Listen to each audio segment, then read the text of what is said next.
Bonjour à tous, on commence cette revue de presse en Angleterre avec la victoire nette et sans bavure de Manchester United.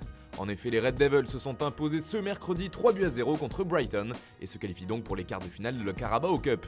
C'est ce que rapporte le Daily Mirror ce jeudi en parlant de parapluie pour Ole Gunnar Solskjaer. D'abord car la rencontre s'est déroulée sous des trompes d'eau, mais aussi et surtout car c'est une belle victoire alors que les Mancuniens réalisent jusqu'ici un début de saison poussif en Première Ligue.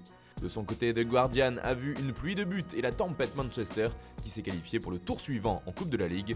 A noter, comme le rappelle le Daily Express, qu'une autre équipe anglaise s'est largement imposée hier. Il s'agit d'Everton qui a battu West Ham sur le score de 4-1. En Italie aussi, ça jouait hier et là encore, deux équipes ont fait bonne impression. D'abord l'Atalanta qui a étrillé la Lazio 4-1. C'est très bien pour la DA selon la Gazzetta dello Sport.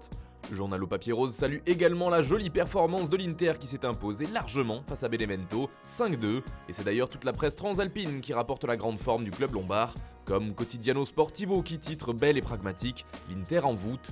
Le journal met aussi en avant le doublé de Romelu Lukaku déjà inarrêtable. En une de Tuttosport aussi, on parle de ces deux nettes victoires, mais le prisme est différent. En effet, le journal italien s'adresse ici à la Juve directement. Attention à ces deux-là, prévient le Canard. Les équipes de Conte et Gasperini lancent le duel pour le Scudetto à la Juve. On part maintenant au Portugal où on parle mercato. Benfica pourrait laisser filer Carlos Vinicius du côté de Tottenham. José Mourinho le prend, affirme Record, qui parle d'un accord entre les deux clubs et explique que l'opération est déjà bouclée. L'attaquant brésilien de 25 ans va être prêté pour la saison du côté de Londres, avec une option d'achat qui s'élève à 40 millions d'euros. L'ancien monégasque est d'ailleurs dans la capitale anglaise afin d'y passer une série d'examens médicaux. Tout pourrait donc être officialisé bientôt si on en croit le journal lusitanien. En Espagne, c'est un autre Vinicius qui fait les gros titres, lui aussi est brésilien, mais joue au Real Madrid. Le jeune attaquant de 20 ans a d'ailleurs sauvé son équipe hier face à Valladolid en marquant le but de la victoire, le seul de la rencontre. Pour As, Vinicius Junior est venu au secours de la Casablanca, permettant aux siens de recoller à la tête de la Liga. Il fait également la une de Marca qui met en avant le seul buteur de la rencontre. Le journal ibérique ajoute au passage que c'était une véritable épreuve pour faire rentrer la balle dans la cage. A noter qu'hier nous vous parlions du retour d'Eden Hazard prévu pour ce match, mais malheureusement pour lui, le Belge s'est de nouveau blessé. Il n'a même pas pu participer à la rencontre et il pourrait être éloigné des terrains jusqu'à 4 semaines. La malédiction continue pour lui. Toujours dans la presse espagnole, Vinicius fait aussi la couverture de Mundo Deportivo qui note un sauvetage du Real grâce à lui. Mais le média catalan met surtout en avant l'arrivée de Serginho Dest à Barcelone. Destination Barça, écrit le quotidien, qui affirme que la signature du latéral devrait être officialisée dans la journée chez les Blaugrana. Et puis en couverture de sport, c'est Lionel Messi qui continue de faire grand bruit. Cette fois, le journal catalan explique que les mots forts de l'Argentin ont touché le vestiaire barcelonais et que ce discours a eu une vraie répercussion. Selon Sport, cela a eu l'effet d'un baume sur ses coéquipiers qui vont pouvoir respirer à nouveau.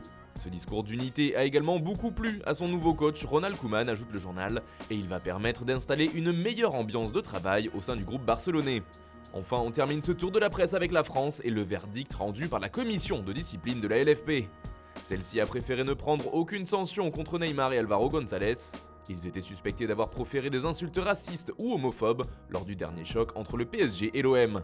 Mais la commission de discipline a estimé qu'elle manquait de preuves pour établir l'existence de ces propos, comme le résume l'équipe ce jeudi. Tout ça pour ça, fulmine de son côté le Parisien. Les supporters des deux équipes peuvent donc se tourner maintenant sur le tirage des poules de la Ligue des Champions.